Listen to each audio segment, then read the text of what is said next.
Hey guys, welcome back to Grimverse History, where history doesn't shout, it whispers. There are stories that glitter with gold, and then there are those that rot beneath the crown. Tonight, we're not chasing love letters or fairy tales. We're opening a coffin history never meant for light. You've heard her name before, Elizabeth I, the Virgin Queen. A woman said to rule with grace, purity, and reason. But every legend has a wound, and hers was carved beneath her skin. They called her divine, untouchable. But what if the truth was never holy at all? What if the greatest Queen of England wore her body like a disguise, a mask built to keep her empire alive? Not out of pride, but survival. Now imagine this. You wake in the blue hush before dawn, your fingers brushing against cold linen. Outside, the fog clings to your window like a secret that refuses to fade. You pull the blanket tighter. The world feels far, but the past feels close, almost breathing beside you. Before we begin, take a slow breath. Wherever you are, London, Manila, or Boston, you're part of this moment now. You're stepping into a quiet corridor where time doesn't move in straight lines. And if you want more nights like this, you can like, share, or subscribe. Quietly, gently, so the next whisper finds its way back to you. Let the room grow dim. Let the hum of your fan replace the wind of Tudor nights. Let your thoughts slow. Let your pulse follow the rhythm of candlelight. And if the world outside still feels loud, close your eyes. We're going somewhere silence remembers. Because this isn't just about a queen who refused to marry.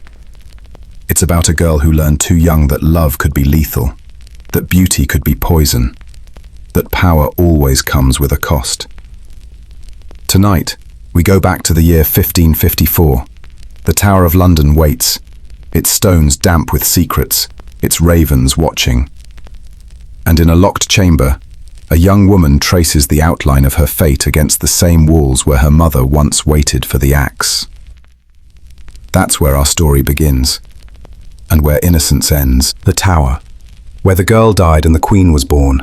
London, 1554. The fog has teeth tonight. It chews at the edge of the river and climbs the stones of the tower like a living thing. Somewhere inside, a girl of 20 stares at a damp wall and counts her breaths. She is not a queen yet, just a daughter of a dead mother, a sister of a murderous one, and a reminder that God, apparently, has favourites. Her name is Elizabeth Tudor. For now, she is simply waiting to die. The guards don't speak to her much. They bring food, never look her in the eye, and leave before the candle flickers twice. She learns the rhythm of footsteps on stone, how one man limps, how another clears his throat before turning the key. It's funny what the body memorizes when the mind tries to forget. Her chamber is cold, but not cold enough to kill her quickly. A perfect temperature for dread. The same walls once held her mother, Anne Boleyn. Same room, same draft sneaking through the same slit of a window. You could almost imagine the ghosts taking turns. Elizabeth knows the story, how her mother smiled before the sword fell. She knows too that smiles are armor, so she practices them in the mirror of a pewter plate. Half smile, full smile, the one that means I surrender, but not really. It becomes her favorite. Days blend like spilled ink. The prayers sound hollow. The air smells of iron and mildew, and she stops believing that anyone outside remembers she exists. A queen is a luxury. A prisoner is an inconvenience. England already has one woman in charge, Mary, and one is quite enough. But fear is a patient teacher. It teaches you when to cry and when to wait, when to bow your head and when to imagine the head rolling. She learns the choreography of obedience, each movement soft and exact, a language spoken in silence. If they want tears, she gives them. If they want remorse, she invents it. If they want a harmless girl, she becomes one. It's not lying, she tells herself. It's diplomacy. And diplomacy is just lying with better manners. The nights stretch longer. Some say she talks to herself. Others whisper she talks to her mother. Neither is untrue. She sits by the narrow window and watches the ravens land on the scaffold beams, black wings folding like closing doors. She thinks about how strange it is. People come to power to escape fear, yet fear is the only thing that teaches them how to rule. Her body grows thin, her words sharper. Every conversation becomes a performance, every pause a weapon. She learns that silence frightens men more than screams, that calmness unsettles them, that mercy, when delayed long enough, begins to look like threat. When the messenger finally comes with her release, she doesn't celebrate. Freedom, she realizes, is just another kind of test. She walks out slowly, wrapped in the same composure she wore as armor. The sky above the tower is grey, like unpolished silver. She doesn't look back. People who survive prisons never do. The crowd outside cheers, but she knows better. Crowds are like weather, warm one moment, deadly the next. Someone bows, someone spits. She curtsies to both, equal grace for love and hate. It saves time. Outside the gates, the world smells different. The air carries smoke, meat, life. It almost makes her dizzy. She's been kept from the sun so long that light feels like an accusation. Even her shadow looks unsure. She returns to court, thinner, paler, quieter. The courtiers smile, but their eyes measure. They see a girl who should have broken but didn't. A survivor is never welcomed. She's tolerated, because everyone wonders, what did it cost her? In private, she burns the clothes she wore in the tower, not from superstition, from hygiene. Nothing clings to fabric quite like fear. She learns to read faces better than books. She learns that kindness spoken too soon sounds like betrayal. She learns to move with a grace so deliberate it looks divine. People confuse self-control with holiness. She lets them. Belief is cheaper than truth. At night, when the palace grows quiet, she walks the corridors barefoot. Her steps echo faintly, like memory rehearsing itself. Sometimes she laughs, softly, at nothing at all.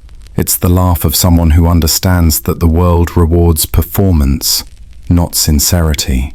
The girl who entered the tower was naive enough to think innocence could save her. The woman who left knew better. Innocence only paints a clearer target. By morning, she dresses like a monarch. Every lace, every jewel placed like punctuation, not vanity, strategy. Clothes speak before mouths do, and for a woman surrounded by men who prefer silence from her kind, fashion becomes vocabulary. She learns to sit perfectly still during council meetings, to let men argue themselves into exhaustion, then end it all with one quiet sentence. Power, she discovers, doesn't always roar. Sometimes it just waits for others to stop talking. Years later, people will say the tower changed her, that something human stayed behind those walls. They'll be right, in part. The girl died there, but death isn't always final. Sometimes it's preparation. From the ruins of that cell, she built her throne, not from marble or gold, but from discipline, suspicion, and perfect, terrifying grace. And when she finally sat upon the English crown, everyone cheered the Virgin Queen. No one realized she was already a ghost. The forbidden secret, the truth hidden in her body. There's something about royal silence. It's never empty, it hums. And for Elizabeth, it hums the loudest when someone mentions marriage. Every court banquet, every sermon, every foreign envoy's smile, it always circles back to the same polite question: when will Her Majesty provide an heir? She laughs it off, sometimes. A tight, perfect laugh that could slice through glass. She says she is married to her kingdom, and people applaud because it sounds poetic. But it's not poetry, it's camouflage. Behind the lace collars and the powdered skin, her body carries a secret heavier than any crown. It's the one thing even her iron will cannot command. The ambassadors who meet her write strange things. They describe a tall figure, shoulders broad under the stiff gown, voice low enough to unsettle a bishop. Some call her radiant, others call her unnatural. In diplomacy, those two words mean the same thing. A Venetian once wrote that she moved like a man pretending to be graceful. He didn't stay in England long. The palace smells of wax and rosewater. Every surface gleams as if polished by denial. Doctors come and go. Each leaves quieter than he arrived. One of them, an Italian, returns home and takes holy orders. No one asks why. It's said that Elizabeth never let anyone see her without paint on her face. Not her maids, not her suitors, not even her priests. There's a reason for that. Some say it was vanity. Others say it was fear. Both are usually the same thing in the end. Her ladies whisper when she bathes. They speak of scars that don't belong, of shapes the corset tries to correct, of skin that bruises too easily for someone who never fights. There's a rumor, an obscene one of course, that she cannot bleed. In a court obsessed with lineage, that's not a flaw, it's an apocalypse. But no one dares to confirm it, because to dissect a monarch is to dissect God. And even in England, that's bad politics. The irony is almost tender. An empire built on bloodlines, ruled by someone who may not have one. She signs death warrants with hands that might never cradle a child, and still, the people call her mother of the nation. The universe, it seems, has a fondness for dark jokes. Science, centuries later, gives it a name: androgen insensitivity syndrome, a simple error in nature's handwriting. A body born with one truth, wearing another. Chromosomes say one thing, the mirror says something else. And the world only believes the mirror. If that was her secret, and no one can prove it, it explains a lot. Her refusal to marry, her coldness toward lovers, her terror of doctors and intimacy, and that strange distance in her eyes, like she was watching her own life from the other side of glass. Still, Elizabeth plays her part beautifully. If the body is a cage, she decorates it with gold. If her voice is too deep, she turns it into authority. If her hips never swell, she turns the absence into mystique. She becomes the idea of a woman rather than the burden of one. On some nights, when the court sleeps and the fire dies down, she walks her private chambers barefoot. The floor feels cold, like an accusation. She touches her chest, her waist, her reflection. Not with vanity, just curiosity. It's the quiet study of a mystery that can never be solved. Maybe she wonders what her mother felt before the blade fell, whether womanhood was supposed to be a blessing or just another form of punishment. Maybe she realizes they are both the same. She once told a courtier, "I have the heart and stomach of a king." People cheered, thinking it was metaphor. Perhaps it wasn't. The world loves symbols more than truths. A virgin queen, untouched, unbroken, divine by inconvenience. If she had been ordinary, history might have forgotten her. But she wasn't. Nature made her a riddle, power made her sacred, and fear made her eternal. The irony, again, to survive as a woman in her century, she had to be something else entirely. Something that lived between categories. Not man, not wife, not mother. A sovereign, yes, but more ghost than flesh. And so the secret stayed where all royal secrets go, buried in velvet, sealed in lead, guarded by polite silence. Every hand that might have written it down simply stopped writing. Every witness either died early or prayed harder. Centuries later, the tomb remains closed. Westminster Abbey sleeps above it, heavy with hymns and dust. People still visit her statue and call her Gloriana. They see a woman of impossible power, untouched by time. But no one ever notices the irony carved into stone. that the body which secured an empire was never meant to bear one. The bells toll softly, London exhales, and somewhere in the stillness between myth and biology, the Virgin Queen keeps her secret, quietly, perfectly, forever. The poisoned mask, beauty that killed her slowly. In the late hours of the court, when the candles hiss and the mirrors breathe, she paints herself back to life. A pale hand dips the brush into white paste, thick, chalky, and cold. It smells faintly of vinegar and death, but on skin, it looks divine. Elizabeth Tudor stands before the mirror, studying the woman looking back. The light trembles over her cheekbones, over the veins that no one must see. The face in the reflection is smooth as porcelain, perfect as a lie. Every stroke hides fatigue, pain, and something worse, time. They call it Venetian ceruse, the finest cosmetic of its age.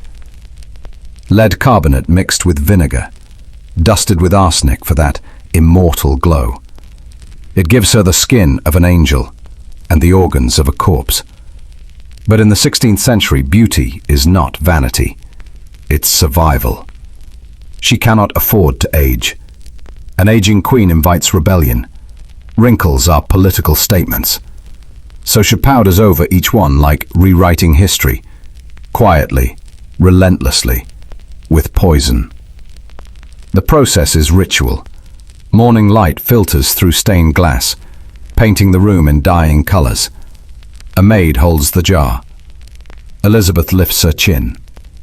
Layer after layer, her real skin disappears beneath something smoother, colder, a mask fit for eternity. Her lips turn red with cinnabar, Mercury's kiss. Her hair is dusted with gold powder that drifts into her lungs as she speaks. Every compliment she receives is another slow step toward decay. But no one dares to mention the tremor in her hand, or the way her pupils stay too wide, as if her body already knows the cost of worship. She doesn't stop. She can't. Power doesn't tolerate imperfection. And perfection, as she's learned, always has a body count. Sometimes when she removes the paint, her skin comes off with it. Tiny flakes, like candle ash on silk. The maids whisper prayers and avert their eyes. Elizabeth just watches the mirror. She has long stopped flinching. At night, her face throbs with a metallic ache. The poison crawls inward, to her blood, her bones, her thoughts. Her memory falters. She forgets names, misplaces hours, loses tempers, then smiles again as if nothing cracked. Gloriana, they call her, the radiant monarch. She knows the truth. Radiance burns. Court gossip grows louder as her health declines. They whisper about the black stains under her wig, the sores behind her ears, the sharp smell that no perfume can mask. And still, she appears before them, glittering like resurrection itself. The ambassadors write home. The Queen's complexion is of snow and pearl. They don't mention the bandages beneath the collar, or the sleepless eyes ringed in crimson, or how sometimes she grips the throne's armrest until her knuckles bleed. But death is patient. It waits in her bloodstream, polite as etiquette, and each morning she greets it with another coat. There's irony in it. She survives conspiracies, assassins, and foreign armies, but dies slowly by her own reflection. 1,000 tiny suicides disguised as routine. She calls it maintenance. History calls it legacy. Neither is wrong. As the years pass, her laughter sharpens, her temper too. She screams at courtiers, forgets why, then weeps. The poison erodes not just her beauty, but her balance. She hallucinates voices in corridors, sees faces in candle smoke, and maybe, deep down, she starts to suspect that the face everyone adores is already dead. In her final portraits, she is pure fantasy. A neck longer than nature allows, a waist too slim for lungs, a face without pores, without mercy. Pain turned to iconography. No artist paints the shaking hands that sign their commissions. And yet, there's a strange peace in it. She's achieved what every ruler craves: control. Even decay must obey her timing. When she steps before her court one last time, her skin gleams like porcelain left in the rain. The courtiers bow. No one breathes too close. They call it reverence. It's actually fear. The queen smiles. The cracks don't show yet. Later, when the physicians examine her, privately, discreetly, they find what's left beneath the mask. The hair brittle, the gums blackened, the bones light as paper. Her blood carries the glitter of metal, the same metal that crowned her beauty and killed her mind. But history doesn't keep receipts. It keeps portraits, and in those, she never dies. Her face remains untouched, eternal, impossible. Centuries later, museum lights still fall softly on that white, cold face. Visitors whisper how graceful she looks. No one smells the vinegar. And that's the trick, isn't it? Immortality always comes with a faint chemical scent. The corset and the crown. When power becomes a cage, there is a sound you only hear when silk meets metal, a faint sigh like breath through teeth. Every morning, that sound follows Elizabeth into the day. The corset waits for her, polished, gleaming, patient. Steel ribs curve to mock the shape of perfection. It is both armor and sentence. And she, the most powerful woman in England, must ask for help to wear it. Her maids pull the laces, inch by inch. The air leaves her body in small, disciplined gasps. They tell her she looks divine. She nods, unable to speak. The irony doesn't need words. By the time they're done, her waist measures 6 inches smaller. Her spine protests. Her lungs whisper their disapproval. But beauty wins again. It always does. The court praises her for her otherworldly posture. They say she glides rather than walks. In truth, she simply can't bend. Meals become performances. Each bite must be small, each breath calculated. A laugh could be fatal, a sneeze catastrophic, but no one notices. Grace hides discomfort well. The corset isn't just steel, it's expectation forged into shape. It promises elegance, but demands obedience. And obedience, as she's learned, is the first law of power. Sometimes she touches the front panel, tracing the line of its cold seam. She wonders if it remembers her shape. Metal, after all, has memory. It keeps secrets better than flesh. The pressure becomes constant, almost comforting. Pain, when repeated long enough, starts to feel like structure. It tells her she still exists. It reminds her she's still in control, or something close enough. Every night, when the maids loosen the laces, her body exhales like a creature released. They rub the bruises with oil, whisper prayers, and avoid her eyes. She doesn't blame them. No one likes to see what devotion costs. The years pass and the corset grows tighter, not by design, but by necessity. Time has a cruel sense of humor. It takes softness first, then breath, then choice. She replaces the older corsets with new ones, taller, stiffer, heavier, each version more unforgiving than the last, like a throne adjusting its grip. Behind her chamber door, she sits motionless for hours. The lace at her throat rises with shallow rhythm. Breathing, for her, is no longer automatic. It's an act of will. The courtiers call her unyielding. They're right, just not in the way they think. There's an art to restraint, she believes, to appear weightless while the bones grind beneath silk. It's a kind of majesty no man can mimic. Kings roar, queens endure. By her middle age, physicians notice odd things. Her ribs curve inward, her liver shifts. Her lungs, once full, now struggle for space. But how do you diagnose power? No one wants to be the doctor who tells a monarch she's crushing herself. So they prescribe herbs and silence. In portraits, she still looks immaculate. The painters omit the shadows between her ribs, the marks that map her torso like geography written in pain. They see only the outline, that impossible waist, that divine symmetry forged by compression. Perfection, painted in denial.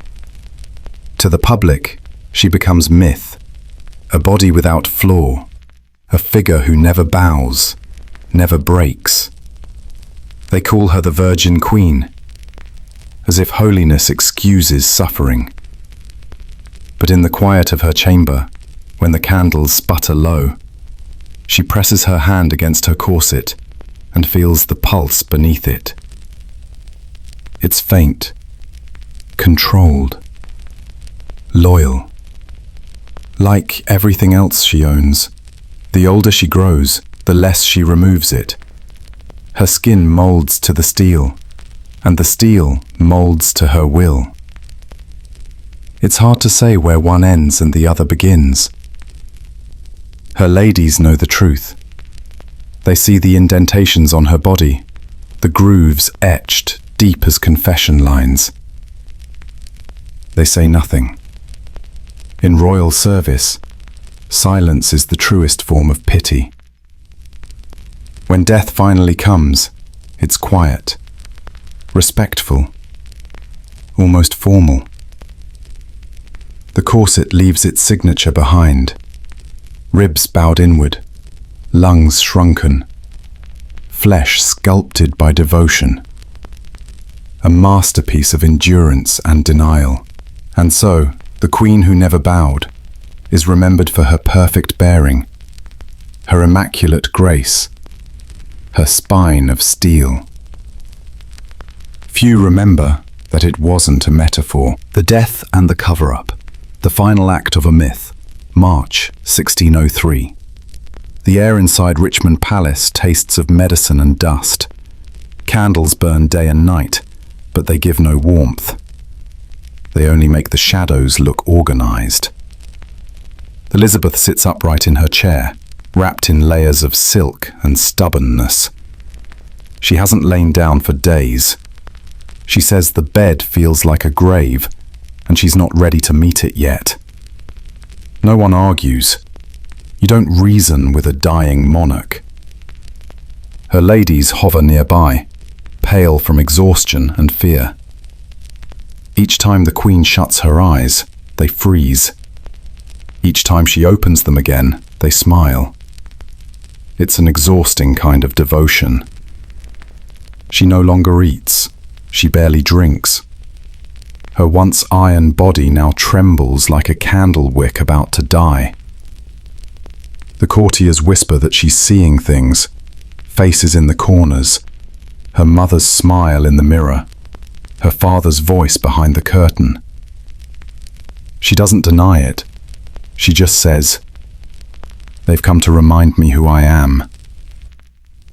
Her stomach swells grotesquely, the way a secret does when it's kept too long. The doctors call it dropsy. They drain what they can, but she waves them away after a while. "Let the poison stay," she murmurs. "I've worn it long enough." The room smells faintly of vinegar, wax, and something sweeter. Decay pretending to be perfume.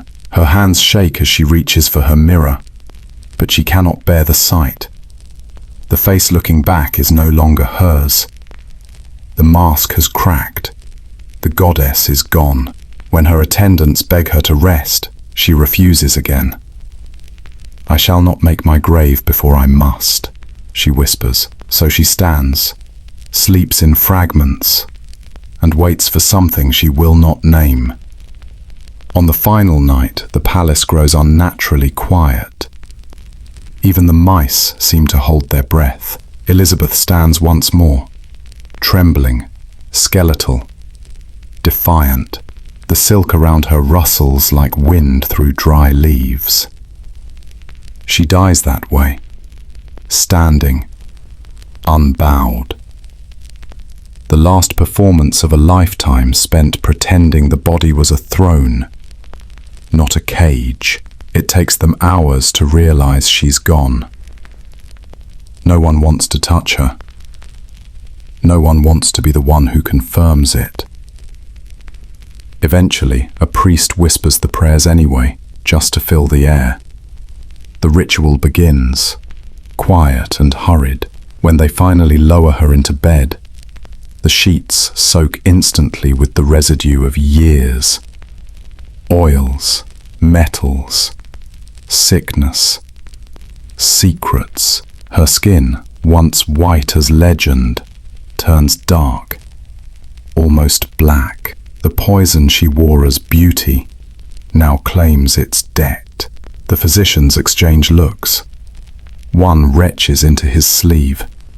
Another mutters that the smell alone could kill a man. No one writes that part down. They cover her with cloth and seal the room. The rumor spreads that her chest is deformed, her features twisted, her body ambiguous. The whispers thicken, like mold in summer. And then, almost as if on cue, the witnesses start disappearing. Some sent abroad, some buried sooner than expected. History has a way of cleaning up after its own lies. By dawn, the coffin is ready. Not wood, but lead, to keep the stench and questions from escaping. The lid closes with a dull, final sound, like a page turning before anyone finishes reading. The courtiers weep in the halls, and London mourns the Virgin Queen. But no one is allowed to look inside. Not the clergy, not the painters, not even those who dressed her for death. The official record simply says, Her Majesty departed peacefully. A convenient word, peacefully. It covers everything it needs to. The funeral procession moves through London in spring rain.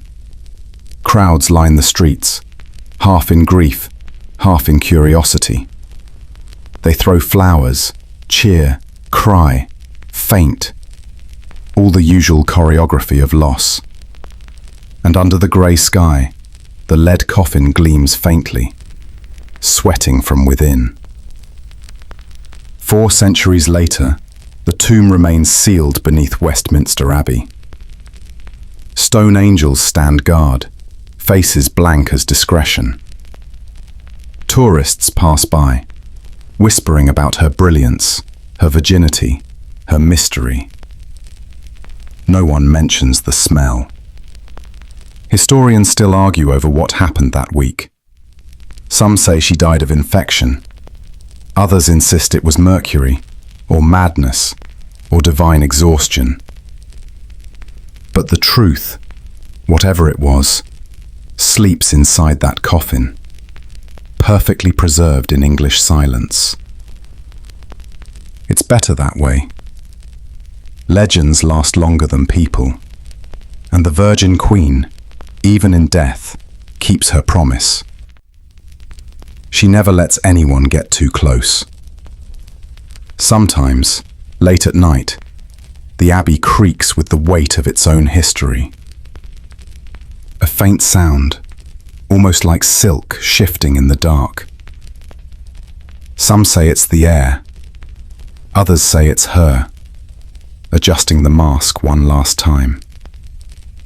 The candles flicker. The tourists have gone. And in the heavy quiet, England's most famous ghost remains at peace.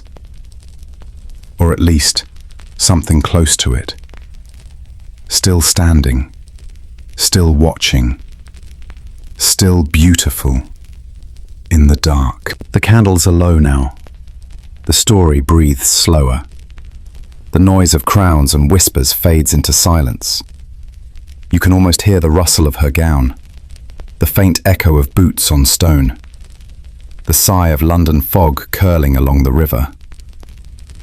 All that gold, all that power, it sleeps now, beneath the abbey floor. History has a strange tenderness, doesn't it? It never really ends. It just waits behind the curtain, watching us through time, reminding us that beauty, fear, and loneliness always wear the same face, no matter the century. So let your mind drift from the tower's cold walls. Back to your room. Back to the quiet hum of the present. The Queen stays where she belongs, in the half-light between myth and memory, and you. You've come back safely from the past.